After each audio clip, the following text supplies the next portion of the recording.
آپ صلی اللہ علیہ وسلم ہمیں مدینہ بلا سکتے ہیں، آپ صلی اللہ علیہ وسلم ہماری حالات کو درست کر سکتے ہیں، اس طرح کی باتیں آپ صلی اللہ علیہ وسلم کے بارے میں نہیں کہنی چاہیے۔ دین میں کسی عمل کو شامل کرنا اور اس کی اہمیت کو اجاگر کرنا جبکہ اس کی بنیاد کوئی صحیح مستند حسن صحیح درجے کی حدیث ہی نہ ہو، کیا اس کی گنجائش ہے دین اسلام کے اندر؟ یقیناً نہیں ہے۔ شریعت نے جو 2 دنوں کی خوشی مقرر کری، اسے باقاعدہ ایک عبادت قرار دیا، آگے جا کر مختلف دن منانے کی وجہ سے اس کی اہمیت متاثر ہوتی ہے۔ اگر مولد نبوی کا جشن منانا، خوشی منانا یہ دین کا حصہ ہوتا، یہ دین تھا، تو نبی کریم صلی اللہ علیہ وسلم نے تو ہم کو نہیں دیا۔ بسم اللہ الرحمن الرحیم، الحمدللہ والصلاة والسلام علی رسول اللہ، اما بعد۔ ناظرین کرام، ربیع الاول کا مہینہ جب بھی آتا ہے، اس کے آغاز میں ایک بحث، ایک ڈیبیٹ ہر سال سننے میں آتی ہے، اور وہ یہ کہ جناب اس مہینے میں نبی کریم صلی اللہ علیہ وسلم کی ولادت باسعادت ہوئی، تو اس دن کو کس طریقے سے ایک مسلمان گزارے؟ آیا وہ اس کی زندگی کا ایک معمول کے مطابق ایک نارمل دن ہو، یا اس دن کچھ خاص قسم کی سیلیبریشنز، کوئی خاص قسم کا جشن یا کچھ خاص اعمال انجام دینے چاہیے؟ یہ بات ہر سال ہوتی ہے، آپ حضرات بھی سنتے رہتے ہیں۔ اس دن کے تعلق سے میں کچھ بنیادی باتیں آج آپ کے سامنے پیش خدمت کرنا چاہتا ہوں۔ پہلی بات جو کہ انتہائی اہم ہے کہ ہر مسلمان کا یہ عقیدہ اور ایمان ہے کہ نبی کریم صلی اللہ علیہ وسلم کی دنیا میں بعثت یہ بہت بڑی نعمت تھی، یہ اللہ کا ہم پر بہت بڑا احسان تھا، اور اللہ تعالیٰ نے قرآن مجید فرمایا لقد من اللہ علی المؤمنین، تحقیق اللہ تبارک و تعالیٰ نے بہت بڑا احسان عظیم فرمایا ایمان والوں پر، یعنی کہ نبی کریم صلی اللہ علیہ وسلم کو بھیج کر۔ دوسری بات کہ آپ صلی اللہ علیہ وسلم سے محبت بھی ہر مسلمان، ہر مومن کے ایمان کا لازمی حصہ ہے، بلکہ جب تک آپ صلی اللہ علیہ وسلم سے محبت والد، اولاد اور تمام مخلوقات سے بڑھ کر نہ ہو جائے، اس وقت تک ایک مسلمان مومن ایمان کے درجے تک پہنچ ہی نہیں سکتا۔ تو یہ تو مسلمہ باتیں ہیں۔ اب اس دن کو کیا اعمال انجام دیے جائیں اور کس طرح سے منایا جائے، تو جواب اس کا یہ ہے کہ اس دن کو آپ صلی اللہ علیہ وسلم کی تعلیمات کی روشنی میں کسی خاص انداز سے سیلیبریٹ نہیں کرنا چاہیے۔ یہ دن ہماری زندگی کے اندر جس طرح سے باقی دنوں میں اللہ تعالیٰ کی عبادت کرتے ہیں، مختلف اعمال انجام دیتے ہیں، دین دنیا کے معاملات دیکھتے ہیں، ایسے ہی گزرنا چاہیے۔ البتہ اگر یہ دن پیر کا دن ہے تو اس نے آپ صلی اللہ علیہ وسلم نے خاص طور پہ پیر کا دن روزہ رکھنے کا معمول تھا، کہ سنت تھی جو پورے سال آپ صلی اللہ علیہ وسلم اس عمل کو انجام دیا کرتے، اور یہ سنت روزہ ہے کہ ایک مسلمان پیر کے دن کا روزہ رکھے۔ اب آپ کے ذہن میں اگر سوال آئے کہ جناب یہ بات میں کیوں کہہ رہا ہوں کہ اس کو خاص طور پہ سیلیبریٹ نہیں کرنا چاہیے، اس دن کوئی جشن یا کوئی عید یا کوئی خوشیاں نہیں منانی چاہیے، اس کی 10 وجوہات ہیں۔ ان 10 وجوہات کو آپ اچھی طرح سمجھیے، ان پہ غور کیجیے، اور انشاءاللہ دوسروں تک بھی اس کو پہنچانے کی کوشش کیجیے۔ سب سے پہلی بات کہ ہم اس دن کو کیوں سیلیبریٹ نہ کریں اور کیوں اس دن کوئی خاص خوشیاں نہ منائیں، وہ یہ ہے کہ اس دن خوشی منانا، اس دن کو سیلیبریٹ کرنا، یہ دین میں اضافہ ہے، یہ دین میں نئی ایجاد ہے، یہ دین میں ایک انوویشن ہے۔ نبی کریم صلی اللہ علیہ وسلم کا فرمان ہے من احدث فی امرنا ھذا ما لیس منہ فہو رد، جو ہمارے دین میں ایک ایسا عمل شروع کرے جو اس میں موجود نہیں ہے، جو اس میں ریکمنڈڈ نہیں ہے، جو آپ صلی اللہ علیہ وسلم کی ٹیچنگز میں شامل نہیں ہے، تو وہ عمل رد ہے، ناقابل قبول ہے، اللہ تعالیٰ کے یہاں وہ عمل قبول نہیں ہوتا۔ اور ایک اور روایت میں ہے من عمل عملا لیس علیہ امرنا فہو رد، جو کوئی بھی عمل کرے جس پر ہمارا حکم نہیں موجود تو وہ رد ہے، قابل قبول نہیں ہے۔ تو دین اسلام کا معاملہ یہ ہے کہ اس میں جو بھی عمل آپ کر رہے ہوں اس کی دلیل، اس کی سورس آپ کے پاس پہلے سے ہونی چاہیے کہ کس نے اس عمل کو پسندیدہ قرار دیا، آپ صلی اللہ علیہ وسلم کی ٹیچنگز میں کیا اس عمل کی اہمیت ہے کہ نہیں۔ ایک وجہ اس کی یہ ہے۔ دوسری وجہ اس دن کو نہ منانے کی یہ ہے کہ پیدائش پہ سیلیبریشن منانا یہ دیگر قوموں کی مشابہت ہے، اور دیگر سے مراد اہل کتاب کرسچنز کے یہاں یہ عمل، یہ پریکٹس بہت کامن ہے کہ وہ ہر سال 25 دسمبر کو حضرت عیسیٰ علیہ السلام کی پیدائش کا دن مناتے ہیں۔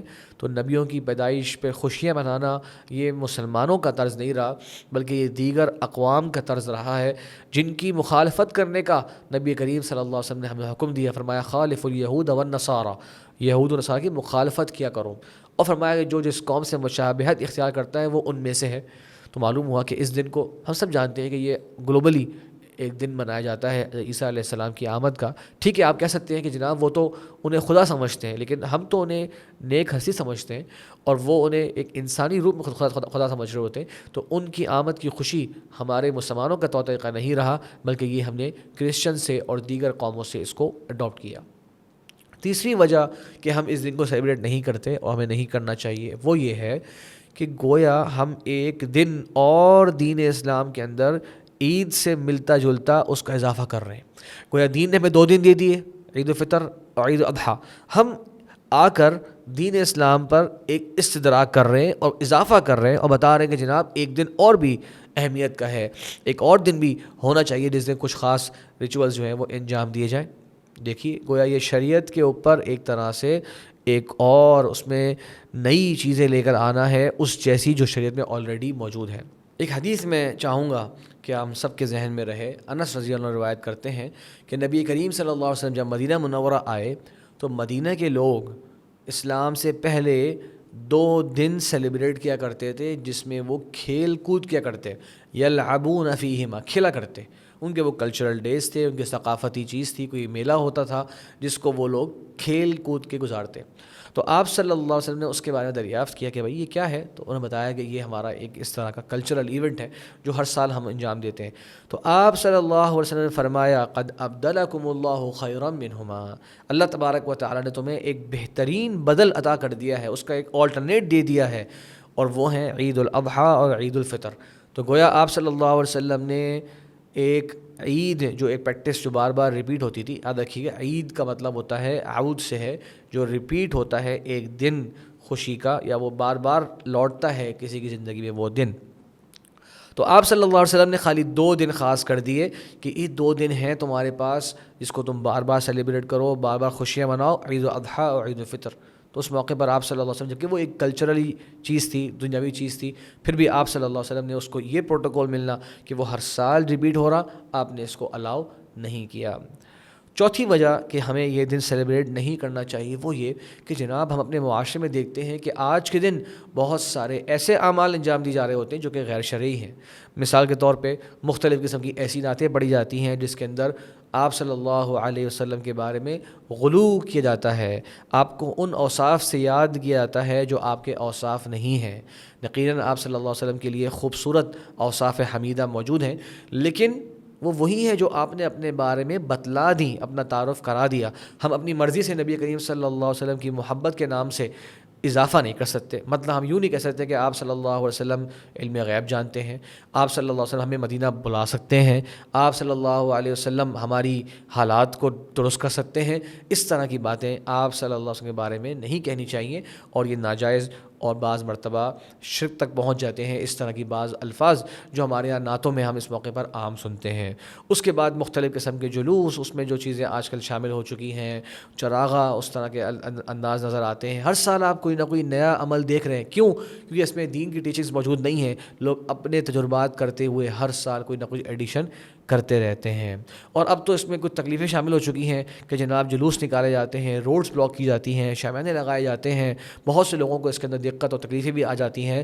ہمیں اس سب کو انجام نہیں دینا چاہیے. تو وجہ کیا ہے کہ اس دن کو نہ منانے کی کہ جناب اس دن تو اور بہت سے نقصانات ہو رہے ہیں.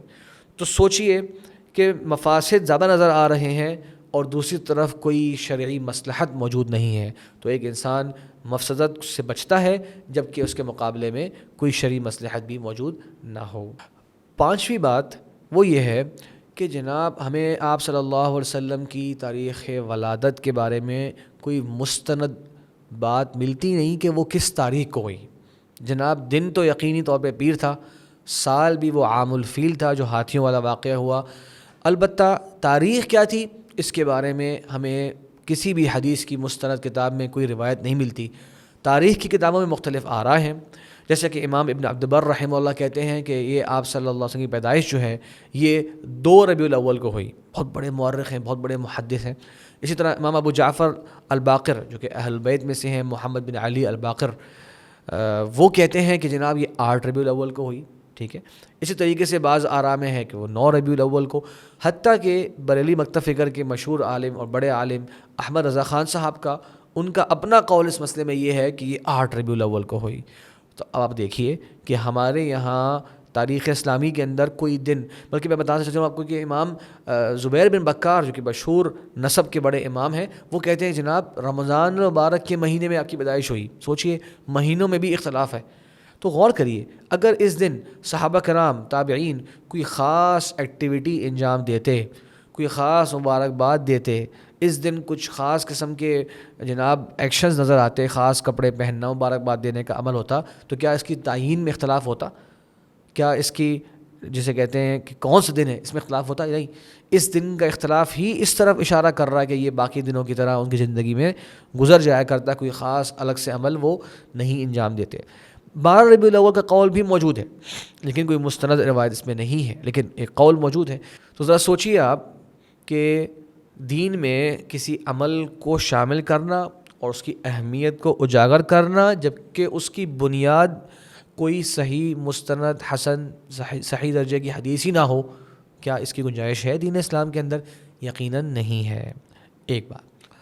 چھٹا پوائنٹ یہ ہے کہ اگر ہم اس دن کو خوشی منائیں گے تو آپ غور کریں، اس طرح کے اور بھی دن لوگ اپنی طرف سے ایجاد کرتے چلے جائیں گے، اور جو شریعت نے جو خوشی منانے کے 2 ایونٹس ہم کو دیے ہیں اس کی خوشی متاثر ہوگی، اور ضرور ہوگی. کیونکہ انسان جو ہے وہ مہینے کے اندر 2-1 سیلیبریشنز کر چکا ہوگا، پھر جب وہ عید کا دن جب آئے گا، عید الفطر عید الاضحیٰ کا، تو کہے گا کیا نئی بات ہے، میں تو اس سے پہلے ہی بہت سے موقعوں پہ مٹھائیاں بانٹ چکا ہوں، اچھے کپڑے پہن چکا ہوں، لوگوں سے ملنا جلنا کر چکا ہوں. تو شریعت نے جو 2 دنوں کی خوشی مقرر کری، اسے باقاعدہ ایک عبادت قرار دیا اور وہ دنوں کو اہمیت دی، آگے جا کر مختلف دن منانے کی وجہ سے اس کی اہمیت متاثر ہوتی ہے. تو اس لیے مسلمان کو چاہیے کہ جب دین نے کسی چیز کو اہمیت نہیں دی، تو ایسے ہی جیسے کہ آپ کوئی اذکار ہو گئی، کوئی دعائیں ہو گئیں، ان کو خود سے ایجاد کر دیں، ان میں اچھے سے الفاظ لے آئیں اور کہیں جناب اس کو پڑھنے سے یہ ہوگا، اس کو پڑھنے سے یہ ہوگا. جب دین نے ان کی اہمیت بیان نہیں کری، تو جب آپ اس کے آگے مقابلے میں پیش کر رہے ہوں گے تو آپ اس دین جیسی ایک چیز پیش کر رہے ہیں جس کو اپنانے سے جو شرعی چیزیں ہیں وہ پیچھے چلی جاتی ہیں، اور یہ بناوٹی چیزیں جو ہیں لوگ اس کو اپنانے میں آگے بڑھتے چلے جاتے ہیں. 7واں پوائنٹ ذرا اس پہ غور کیجیے گا کہ آپ صلی اللہ علیہ وسلم کی پیدائش کی خوشی یا تو اس لیے ہے کہ آپ صلی اللہ علیہ وسلم دنیا میں آ گئے تھے اور آپ کو نبوت مل گئی تھی اور آپ کی تعلیمات قیامت تک کے لیے ہیں. تو ذرا غور کریں، یہ تو پورے کے پورے سال یہ معاملہ ہو رہا ہے کہ آپ کی ٹیچنگز آ چکی ہیں. الیوم اکملت لکم دینکم، دین جس دن سے پورا ہو گیا اس کے بعد سے لے کے قیامت تک کے لیے یہ ایک خوشی کا موقع ہے کہ دین ہمارا موجود ہے. تو پھر ایک دن کو خاص کرنے کا کیا مقصد ہے؟ دوسرا، اگر آپ کہیں گے نہیں جناب کیونکہ آپ نبی تھے اس لیے ہم اس دن کو سیلیبریٹ کرتے ہیں، عام شخصیت نہیں تھے، نبی تھے، تو ہم کہیں گے پھر تو باقی انبیاء کرام بھی دین اسلام کے اندر ان کا بہت مقام مرتبہ ہے، ان کے بھی دن منانے چاہیے. پھر ہم باقی انبیاء کرام کے دن سیلیبریٹ کیوں نہیں کرتے؟ سوچیے، ابراہیم، نوح، عیسیٰ، موسیٰ، پھر تو ان سب کے دن ہمیں سیلیبریٹ کرنے چاہیے. کوئی اگر کہے گا نہیں جناب چونکہ آپ صلی اللہ علیہ وسلم خالی نبی نہیں تھے بلکہ سب سے افضل نبی تھے اس لیے ہم سیلیبریٹ کرتے ہیں، تو ہم جواب دیں گے لیکن سب سے افضل نبی کا یہ تو نہیں کہ باقیوں کو بالکل سیلیبریٹ ہی نہ کیا جائے. چلیں سب سے افضل نبی کے لیے سیلیبریشنز بڑھا دی جائیں، باقیوں کے لیے بیسک سے سیلیبریشن ہونی چاہیے تھی، وہ بھی نہیں ہو رہی. تو غور کیجئے کہ یہ کیا وجہ ہے، کیا لاجک ہے اس کے پیچھے، کوئی واضح نہیں کس لیے ہم اس سیلیبریشنز کو انجام دے رہے ہیں. 8واں پوائنٹ دوبارہ سوچنے کے لیے ہے آپ سب کے لیے، میرے لیے، وہ یہ کہ اگر مولد نبوی کا جشن منانا، خوشی منانا یہ دین کا حصہ ہوتا، یہ دین تھا، تو نبی کریم صلی اللہ علیہ وسلم نے تو ہم کو نہیں دیا. اس میں 2 ہی امکان رہ جاتے ہیں، یا آپ نے جانتے بوجھتے اس دین کی چیز کو ہم تک نہیں پہنچایا. استغفر اللہ، کوئی مسلمان یہ کلیم نہیں کر سکتا کہ یہ دین کی لازمی اور بڑی اہم چیز تھی اور آپ صلی اللہ علیہ وسلم نے جانتے بوجھتے ہم تک نہیں پہنچایا. آپ صلی اللہ علیہ وسلم نے تو ایک باریک حکم اور ایک باریک مسئلہ بھی ہم تک پہنچا دیا، ہم سب کا اس پر ایمان ہے. دوسرا امکان کیا ہو سکتا ہے کہ آپ نے اس کی اہمیت کو اس طرح نہیں جانا، تبھی آپ نے آگے نہیں بیان کیا. تو ذرا سوچیے اگر ہم اس طرح کی باتیں کرنا شروع کر دیں کہ اس کی اہمیت تو تھی لیکن آپ صلی اللہ علیہ وسلم نے اس کی اہمیت کو اس طرح سے نہیں پہچانا تاکہ کہ آپ آگے بیان کرتے اور اس کو اپناتے، تو اس طرح تو پھر بہت سی چیزیں آج کے زمانے میں ایسی ہو جائیں گی جس کے بارے میں لوگ کہیں گے جی اس میں اسلام کی ٹیچنگز نہیں موجود. تو کوئی بات نہیں، کیونکہ اس کے بارے میں اسلام میں اہمیت ہی نہیں تھی، اس کے بارے میں نبی کریم صلی اللہ علیہ وسلم نے اس کی اہمیت کو نہیں پہچانا. تو پھر تو اسلام complete way of life, complete code of life کیسے کہہ سکتے ہیں ہم اسے کہ زندگی کے ہر شعبے میں اس میں رہنمائی موجود ہے. کل کو آگے ایک شخص کہے گا نہیں جناب یہ اہم بات تھی، اس کے بارے میں اسلام کی ٹیچنگس کچھ بھی نہیں ہے، تو ہم اس میں یہ کر سکتے ہیں، ہم وہ کر سکتے ہیں. یہ تو اسلام کو ایک کمپلیٹ کوڈ آف لائف اور کمپلیٹ وے آف لائف بنانے پر حرف آئے گا یہ دعویٰ کرنے سے. نویں بات جو اس تعلق سے میں کہنا چاہتا ہوں وہ یہ ہے کہ امت کا جو بہترین زمانہ رہا کون سا؟ آپ صلی اللہ علیہ وسلم کا، صحابہ کرام کا، تابعین کا. اس بہترین زمانے کو جو اللہ کے رسول نے قرار دیا کہ خیر الناس قرنی، سب سے بہترین لوگ میرے زمانے کے لوگ ہیں، پھر ان کے بعد صحابہ تابعین سلف صالحین کا جو دور رہا اس دور میں یہ عمل نہیں موجود تھا. تو امت کا بہترین دور اپنے عملی تواتر سے یہ ثابت کر رہا ہے کہ اس دن کو ایسے ہی گزر جانا ہے. تو جو بعد والے آزمائشوں والے فتنوں والے دور آئے ہیں اس میں باقاعدہ دین کے اعمال شروع ہوں گے. آپ ذرا غور کیجئے. تو جو بہترین دور میں یہ پریکٹس نہیں رہی، معلوم ہوا کہ یہ بہترین کام نہیں ہے، ورنہ وہ سب لوگ ہم سے اس خیر کے کام میں یقیناً آگے بڑھتے، یقیناً ہم سے وہ ہر خیر میں سبقت لے جا چکے ہیں. شروع کب ہوا اس پہ بھی آپ ریسرچ کیجئے، معلوم کیجئے یہ آغاز کب ہوا، کون سے صحابی نے اس کا آغاز کیا. جواب کو ملے گا یہ 4 صدی کے اندر مصر میں قائم ہونے والی دولہ عبیدیہ جو اپنے کو فاطمی کہلایا کرتے تھے، انہوں نے اس دن کا آغاز کیا. مشہور تاریخی کتاب البدایہ والنہایہ میں تفصیل سے موجود ہے کہ بنو عبیدیہ نے یہ عمل شروع کیا اور ان کے بہت سے برے اعمال بھی تھے ان کی گورنمنٹ کے اندر، لیکن یہ اپنا ایک چہرہ درست کرنے کے لیے، اپنا ایک امیج اچھا کرنے کے لیے انہوں نے بعض اہل بیت اور آپ صلی اللہ علیہ وسلم کی پیدائش کی تاریخ کو اس طرح سے سیلیبریٹ کرنا شروع کیا تھا. تو یہ تو بہت بعد میں جا کے اچھے لوگوں کے ہاتھوں پہ اس کا آغاز نہیں ہوا، خیر والے لوگ جو ہے وہ اس کام سے دور رہے.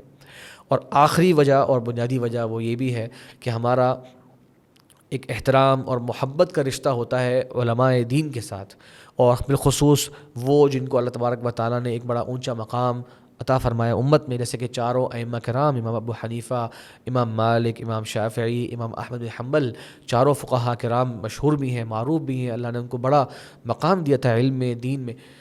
غور کیجئے کہ ان چاروں کی ٹیچنگز کے اندر نماز، طہارت، زکوٰۃ کے باریک باریک چھوٹے چھوٹے مسائل تو موجود ہیں. اتنی بڑی بڑی ضخیم جلدیں جمع ہو جائیں ان کی سیئنگز کے ساتھ، لیکن ان کی ٹیچنگ کے اندر اس دن کو جس کو آج ایک عید اور ایک بہت بڑا جشن، ایک بہت اہمیت سے منایا جا رہا ہے، اس دن کے بارے میں ان کی ٹیچنگز میں کچھ نہیں ملتا، کہیں نہیں ملتا. اس دن کو یہ کام کرنا چاہیے، ایسے کیا کرو، یہ کرو، یہ فلاں دن ہوتا تھا، امام ابو حنیفہ رحمہ اللہ یہ کام کرتے تھے، امام احمد بن حنبل آج کے دن ایسے لوگوں کو مبارکباد دیا کرتے، ایسا کچھ نہیں ملتا. تو اتنے عظیم ائمہ کرام نے جب اس کے بارے میں رہنمائی نہیں کری، معلوم ہوا کہ یہ دن ان کی زندگی کے اندر اس طرح سے اہمیت کا حامل نہیں تھا کہ وہ اس کو بار بار سیلیبریٹ کرتے. یقیناً وہ ہم سب سے بڑھ کر آپ صلی اللہ علیہ وسلم سے محبت کیا کرتے تھے. تو ناظرین کرام، ان 10 پوائنٹس میں چاہوں گا کہ آپ اس پہ غور کریں، فکر کریں. یہ وجوہات ہیں جس وجہ سے ہم اس دن کو سیلیبریٹ نہیں کرتے، اور اللہ سے دعا ہے کہ اللہ تبارک و تعالی ہمیں اور آپ کو جو صحیح دین کی تعلیمات ہیں ان کو اپنانے، ان سے جڑنے کی توفیق عطا فرمائے. وآخر دعوانا ان الحمد للہ رب العالمین.